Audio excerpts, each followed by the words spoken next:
नमस्कार मंडळी, स्वागत आहे तुमचं एका नवीन रेसिपीमध्ये। तर आज मी साबुदाणा बटाटा चकली एक वाळवण्याचा पदार्थ बनवलेला आहे। अगदी दुप्पट तिप्पट इतक्या चकल्या या फुलतात, त्यासोबतच वर्षभर टिकतात।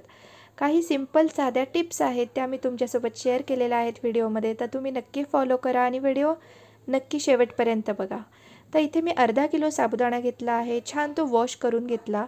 त्यामध्ये मी 101 पेर आपलं बुडेल इतकं एक्स्ट्रा पाणी घालून तो रात्रभर छान मी भिजवून ठेवला। सकाळी तो अगदी सॉफ्ट असा होतो।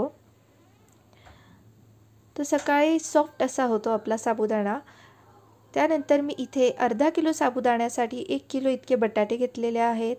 ते छान मी शिजवून घेतले। कुकरमध्ये मी त्याला 4 ते 5 शिट्ट्या काढून घेतलेल्या आहेत। आपला साबुदाणा आपण छान मोकळा करून घेऊयात।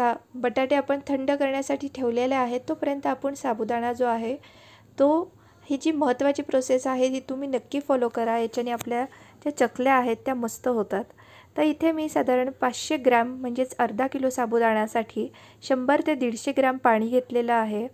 त्यासोबतच त्याच्यात 9 ते 10 मिरच्या बारीक करून घेतल्या मिक्सरमध्ये आणि त्या घातलेल्या आहेत। त्यासोबतच 3 छोटे चमचे मी जिरं घातलेलं आहे।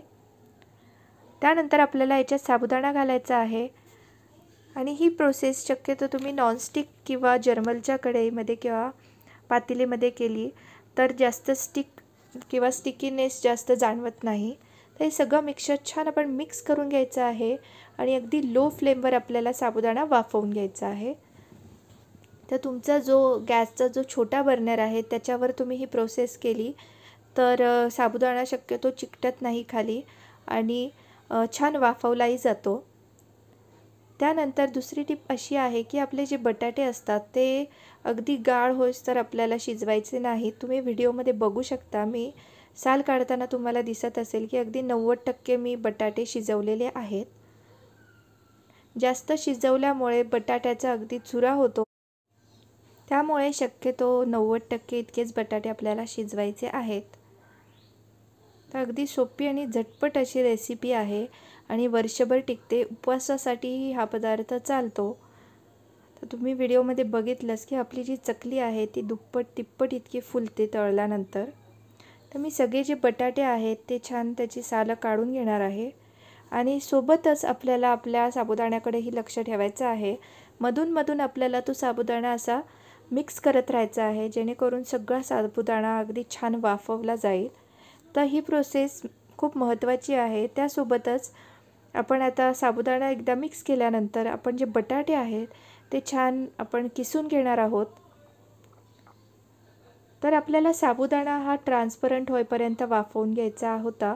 तर आपला छान साबुदाणा वाफला गेलेला आहे, अगदी ट्रान्सपरंट असा मस्त साबुदाणा शिजलेला आहे।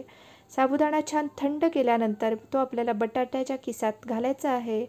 त्यासोबतच मी ते 2.5 टीस्पून इतकं मीठ वापरलेलं आहे, तुम्ही चवीनुसार वापरू शकता। थोडेसे मी चिली फ्लेक्स ॲड केलेले आहे, तुम्ही काळी मिरची पावडर ॲड करू शकता किंवा कोथिंबीर बारीक चिरूनही तुम्ही त्याच्यात घालू शकता। थोडंसं हाताला पाणी लावत आपल्याला ह्याचं एक मस्त हे पूर्ण पीठ मिक्स करून घ्यायचं आहे। जास्त पाण्याचा वापर करायचा नाही। तर चकलीचा हा साचा मी इथे वापरणार आहे आणि जो आपल्या सोऱ्या आहे त्याला पहिल्या वेळेस छान तेल लावून घ्यायचं, म्हणजे आपल्या पूर्ण चकल्या ज्या आहेत त्या मस्त पडतात आणि त्यासोबतच चिटकतही नाही। अगदी इझिली आपल्या चकल्या ज्या आहेत त्या मस्त येतात। तर हाताला थोडं पाणी लावून हे पीठ आपण त्याचे गोळे करून घ्यायचे आहेत, म्हणजे की जास्त स्टिकी होत नाही।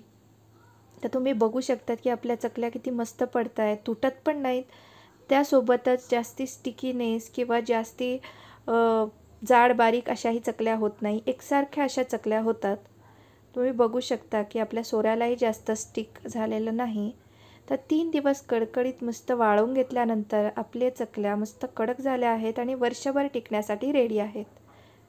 तर तुम्ही ही रेसिपी नक्की ट्राय करून बघा। थँक्यू।